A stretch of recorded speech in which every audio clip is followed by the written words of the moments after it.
Good evening and welcome to another episode of My Fiber Fun. Well, I said I wouldn't be back on until Sunday unless something spectacular happened. Something spectacular happened. Guess what I finished? The watermelon shawl. Actually, it's not all the way finished. I had 12 larger seeds, which came from my mother's best friend, my late mother's late best friend. And then I went into that new pack that I purchased from the liquidation store. And did y'all hear that they're getting sued? The vendors are suing, but go to Sewing Live Report and you'll see the whole story there. Yep. But anyway, yeah, because that should have been criminal. They're being sued for fraud. But anyway, I found in those beads that I bought, there were a lot of black ones, and I pulled out 20, but I know I'm not going to put all these on the shawl. But these are smaller than the ones that I started with. So I placed them. What I did was I would place a stitch marker where I wanted to place a seed. And so actually this might be enough, but I'm going to still put a few of those smaller ones because I want it known that this is a watermelon shawl. But here it is, you guys. Let me show it to you. Make sure it's on the right side. Yep. Okay. Here it is, you guys. So I was able to I stopped at 46 rows because I wanted to go around it with the pink.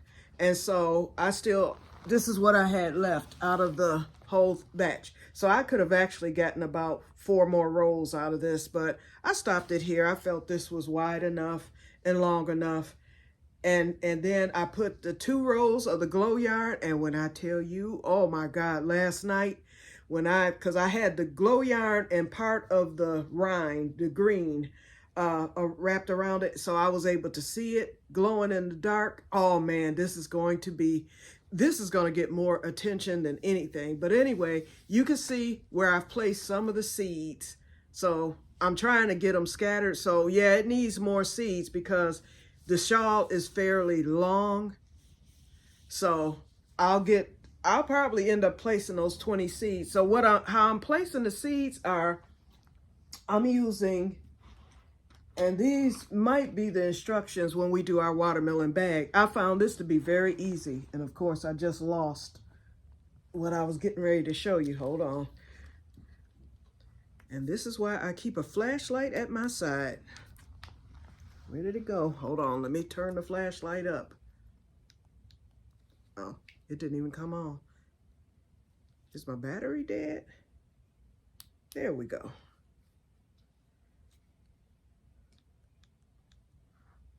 See? Okay. Oh, I just found a bead. Okay, so that needs to be put on. And I found what I'm looking for. Let's see if I see any more beads down here. I think that's the only one that I dropped. So I still have 1 more bead to go with the large. Let me cut this thing. Okay. This is what I was looking for, you guys.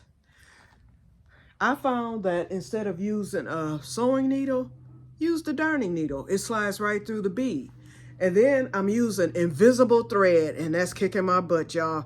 But it works because you will not be able to see the thread where the beads are attached. And this is some strong stuff. Y'all know you can't even break this with your hand unless you cut yourself. So I'm using this invisible thread, and I'm glad I bought a few spools of these. I had this was the spool I already had, but I bought, I think, 2 or 3 spools at the liquidation store because this, although it's hard to work with, and I have this too, so that's helping the wax. But although it's hard to work with, you cannot see it. So therefore, you look at the seed there and you can't see the thread. I mean, you would have to be right up on it to be able to see the transparent thread. So let me hold it up and then I'm gonna put it on so you can see how it looks thus far. Remember, it's not complete yet because I still have 21 more beads to go. I want it peppered with the beads. You could tell it's a watermelon shawl, but I want it to be no question about it. So let's put her on and I'll show you how it looks. And excuse the stitch markers. I'm placing the stitch markers where I'm going to put the next bead. Just so that I won't, I don't have to overthink it. I've already thought it out, decided where it's going to go. Make sure it's in correlation with the other seeds, because I don't want the seeds like next to each other. I don't want them in the same row. I just want them split about. But this is how it looks, you guys. Oops. Let's get this measured. Okay. And I think I'm going to have to block it a little bit. I'll use the steamer, the old steamer, and I'll block it. I'll put it on a hanger. See how it's kind of curled? Because I went around it 5 times. Well, actually 1 with the pink, 2 with the glow yarn. I wanted it to really glow. I didn't want it to be just one row of it. And then I went 1 time crab stitch with the hunter green. And I need to buy some more of that before we start our watermelon bag. Okay, so this is how it looks. And you can see the seeds on it. Tell me what you think about the watermelon shawl. And it comes pretty much all the way down my back. And excuse me, y'all, I'm braless, okay? So let me cover up. Okay, so since I'm on here, we're not going to be on here long. I was looking over my notes, and there were a few more things that I actually touched on in the last video. I can wrap this up in 2 videos after. So I'm going to go on and talk about how Mr. Andrews met his wife, because that's short and sweet. And then I'm going to talk about how he said that racism what would end racism. And that's short and sweet too. So that'll be today's story. And that's just to kind of knock it out, because everything else from here is going to be long. And I believe I can get it done in 2 stories. The first story is going to be the book, about the book deal. That is very long. So that's going to be probably an hour-long video, if not a little bit longer. So that's why I'm trying to get the small stuff out the way. That is very, very long. And then the second story is going to be what led up to his death, what all happened, and up to his death, funeral, and all that. Well, we might have to go 3 more. But the book one is going to be, the next one that you hear will be about our book deal, because that came up maybe 6 or 7 months after we had met and everything. And then there will be others in the story, such as my former friend. I'll tell you about her. And she's going to come up during the book deal and the death part and all that. So once I introduce you to my former friend, then you'll hear about her. And we're going to give her a different name, because everyone I'm talking about in this story are now deceased, including the niece and nephew. And so, and that's why I feel free to talk about it and tell a story, because, it's a long story, but you'll hear it in the book part to find out why I hadn't, why I feel comfortable. But the former friend is still alive, so I will not be using her real name. I'll give her a fictitious name, but you will know all about what happened there. Okay, so let's start it off. How he and his, we'll start it off with the racism thing. We were talking about race one day, and I think it was after he told me about the young man. And like I said, he told that story just out the blue. He talked about forgiveness, and then he went into this other story. I don't know if he was tying them in together or what, but he did. And then from there, and this was all in one setting, in one visit, from there, he went on to talk about how he felt racism would end. He said, how racism will end, he said, is the mixing. So he was basically saying that if a white person got with a black person, and, whatever race you may be, it isn't even always just black and white. We tend to look at things as black and white, but we have other cultures and other races out there. He said, you start mixing them and see.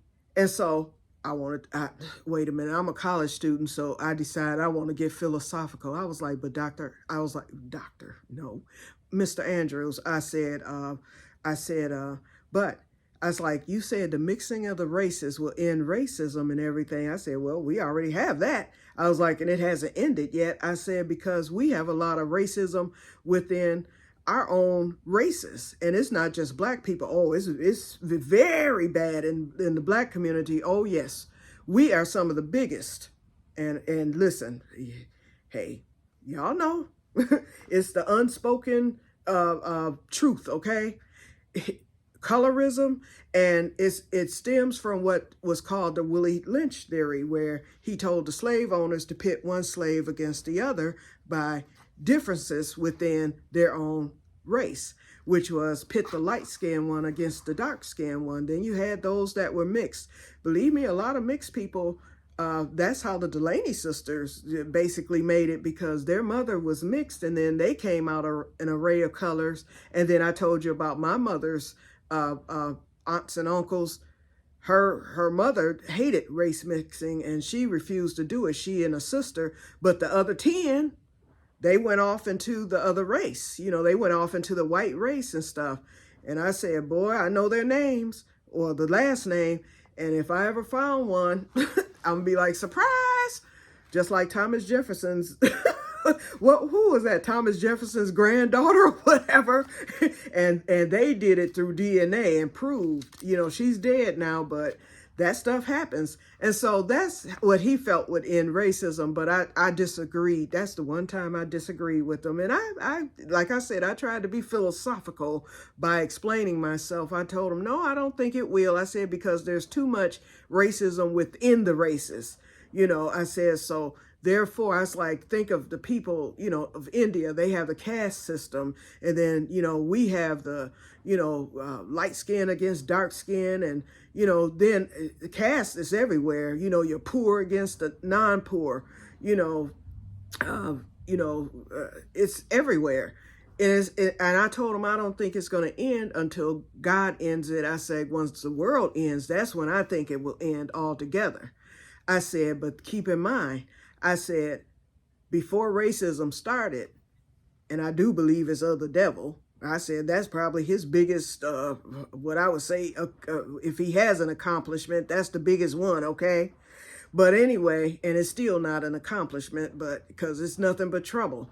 But I think that, remember the Tower of Babel in the Bible? And so, me trying to be philosophical, I used that story about how the languages were mixed and everything because they were trying to build a tower up to heaven. So these people were working together, and I'm quite sure when God mixed them, they probably looked exactly how we see now. Like, you probably had black people, then you had the Chinese people, you have the, you know, everybody where they looked how they looked, like how we look now, but everybody spoke the same language. And then so he mixed the languages. But as you know, and I think that's probably how it all kind of began, possibly because they scattered, after that. But anyway, and then of course the tower came down. I don't know how high they got, but I would think that if they got up to the clouds, once you get to a certain altitude, you can't breathe in outer space. So what in the heck were they thinking about?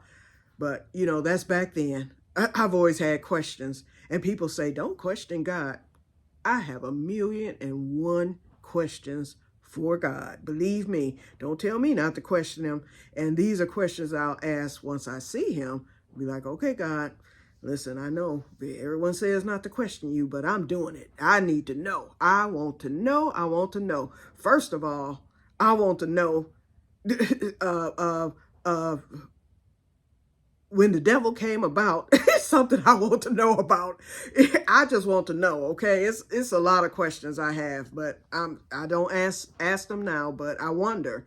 Anything you wonder. And why am I rambling? Okay, on to the story. Okay, so that's how he felt that racism would end, by the mixing of the races. And like I said, I did not agree with that because it hasn't ended, and it's a lot of mixing and everything else going on, and it still hasn't ended, okay?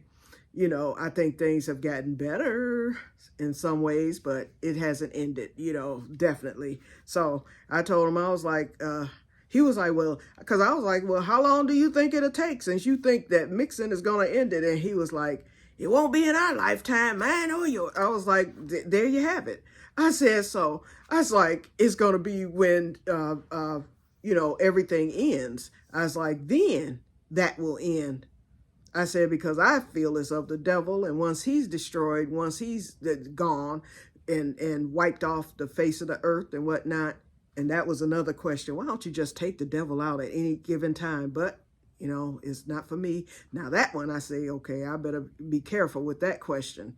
But anyway, the thing is, I don't think it's ending anytime soon. So we just live together and coexist and and that's that.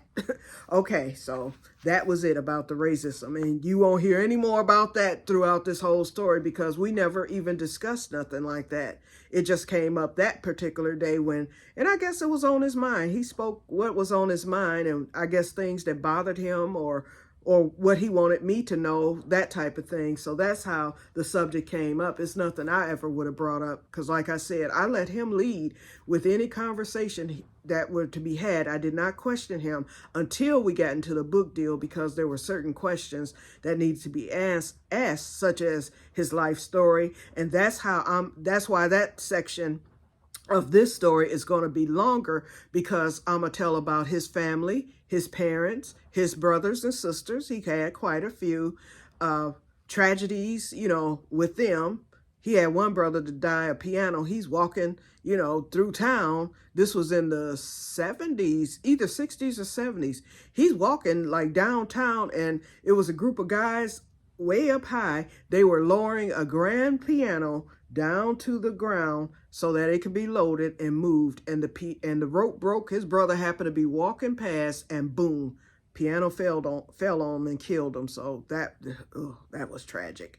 But, so I'll be getting into stuff like that, about his family and things like that. Okay, now he met his wife.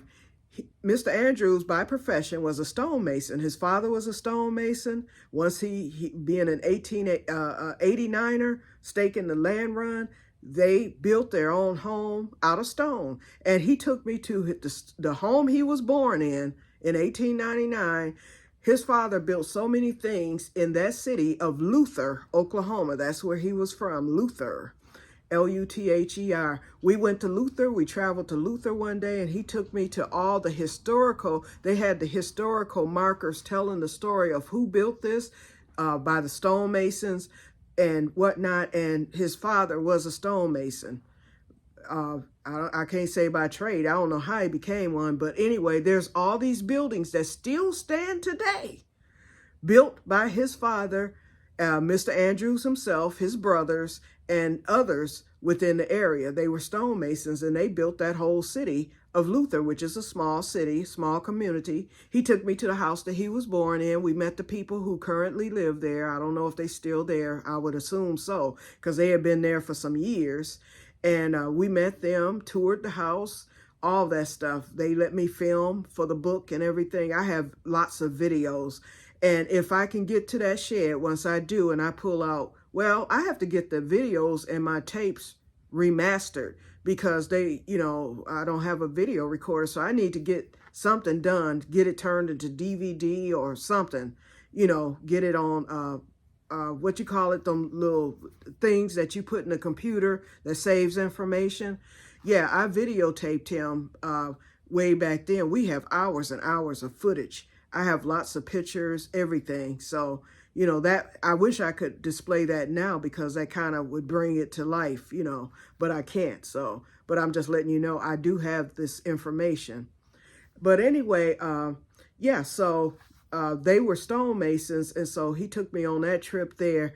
And then he said, while he was a stonemason, he said one day he and his friend was walking home from work and his wife, back then, she was just somebody there. And her friends, they were walking home and they passed him. And he said he looked at his friend because the friend had spoke to him. They all spoke, but the friend knew all the young women there. They were teens. And he told her, who's that one over there, Lovey? Who's that one over there switching? That's what he said. Who's that one over there switching? I like her. Who is she? And he told her, and he told him, and his friend he ended up introducing them. And he said, from that day on, we were smitten. And he said, and we were in love. And he's like, within a few months, we were married. And they were married for close to, darn near 100 years. His wife died at age 98. And his wife died in 1999. And his wife, she was younger than him by about 7 or 8 years. So she didn't make it to 100, but she was in her 90s. She was in her high 90s when she passed away.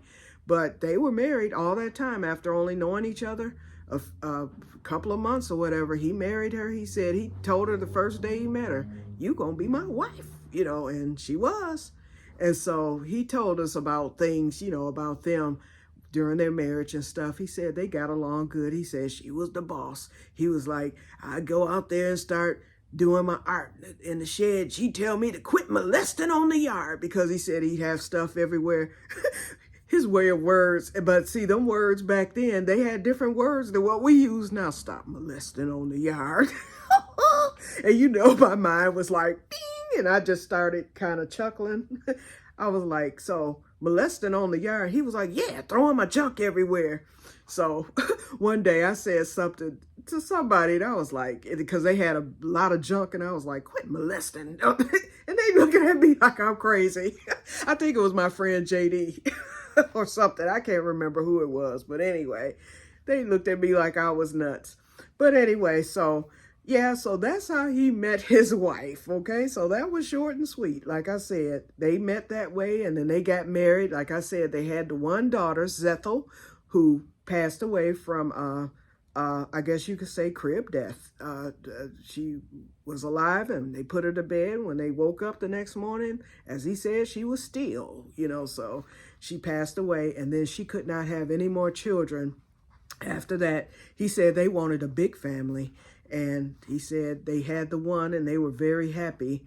And I think he was saying that she might have lost a few before Zethel was born. And then she had Zethel, little Zethel, and little Zethel lived about, I think he said she was about 7 or 8 months. So they had her for a while, long enough to bond. And, they were hurt, over her death and everything. But at least they were able to have that amount of time with her, before she passed away.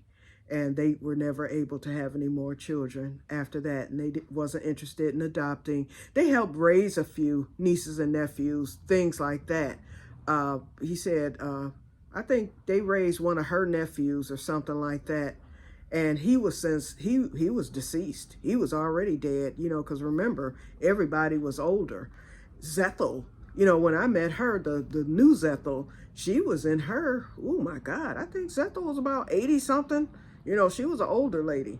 So everybody I met, with the exception of like greats and, things like that, they were younger and whatnot, but everybody else was older. Even the niece and nephew, who was 80 and 79, their children were like, let's see, his son he might have been in his 50s. So his son was like maybe 20 years older than me, and then his wife too. So they were all way older than me. I was only 36 at the time, so I was the baby of the bunch, during the time. And then one thing I can say, I met a lot of her relatives that lived right there in town, and then his relatives. Now, the niece and nephews, the niece and nephew, they were the two that I was close to. And then their son and daughter-in-law, they lived in Tulsa, so I had only seen them on a few occasions. And the nephew, I know he and we got along pretty good. The niece, that's shaky. I don't think she liked me too well.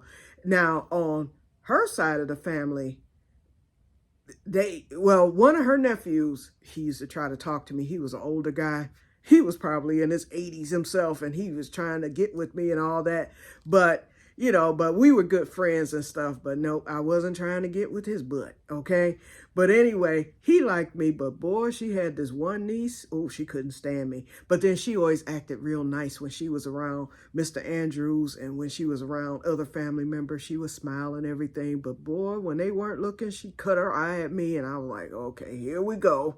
Here we go. The next thing I expected was for her to do this, but she never did.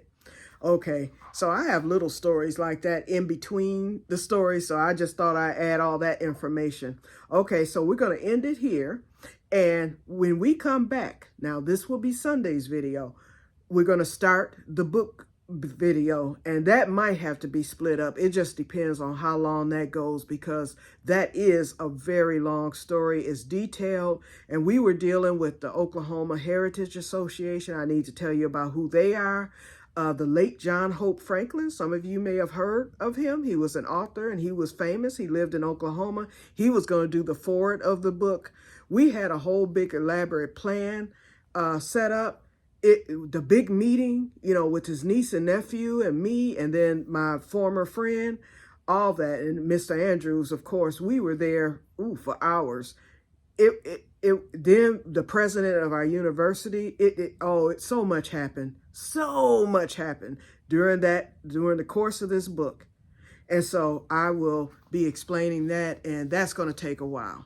So anyway, I'm going to get off of here because it's starting to storm again. It's been storming here for the past 2 days, and it's getting dark, and it's not even 8 o'clock yet, but it's dark because we just got over a storm, and now here comes round 2, okay? So I'm going to get off of here, you guys, and I hope you enjoyed the watermelon shawl. And we are going to do, Dawn, you mentioned about the trashy shawl tutorial. That's going to be coming up after we do the watermelon bag. So we can follow that up with the watermelon shawl in case you want to make a shawl to match your bag. Because the trashy shawl is very easy. In fact, I posted the link of the lady who I got the pattern from, Alt Knots. Remember the she-devil? This is her pattern. And so anyway, but we'll do it, I'll do the same tutorial, but I have to credit her because she's the one who came up with this. It's just a diamond mesh. I'll tell you how many we need to chain. Mine is a lot longer than hers in length because she's smaller than me. Of course, she's all of this size and I'm all of this size. So, but I made mine longer, wider.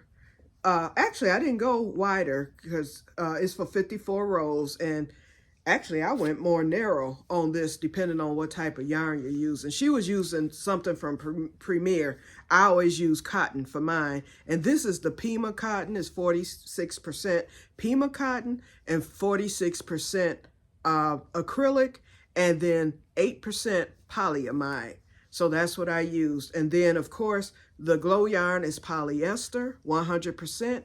And then this hunter green is 100% cotton, and it's heavier. This is real light. This is my favorite one yet because it's light yet and still. It's light and airy. This is going to be perfect for, this summer. And believe me, it's going to get plenty of use. It's machine washable and dryable. I love this. And I might even wear it in the fall once, we start getting some chillier days, like maybe in late September, early October. I want to show this off. But this is definitely going to the family reunion. That is, oh, you know what? I'm sitting up here just going on and on. Look, y'all. Bing! This was the main reason I was coming on. I got the medicine. So now I got to call my sister. I haven't talked to her in a couple of days. Her son came to visit from Atlanta, so he's here. So she's been busy with that, and I haven't heard from none of them. So that's the way it goes. But I need to call her to see if she'll come over either Sunday evening or Monday when I take that first pill, because why did I look on YouTube about Aubagio? It's spelled A-U. If you want to find out about Aubagio, it's spelled A-U-B-A-G-I-O. And I have the generic version called Timoflomide. It's a generic version, but it's the same medicine. But anyway, yeah, I read about all the side effects and stuff, and now I'm scared to take it. But I've got to do something, y'all, because, boy, this MS attack. It's getting better, but it's not gonna just clear up until I get going with that medicine, and everything. So I gotta do it. Okay, you guys, so I'm gonna get off of here now that it's getting darker by the second, and I will talk to you guys later, and may God bless you all. See you on Sunday. See you on Sunday, unless something spectacular happens, which I doubt, because tomorrow is Friday, okay? Talk to you later. Bye-bye. Have a wonderful evening.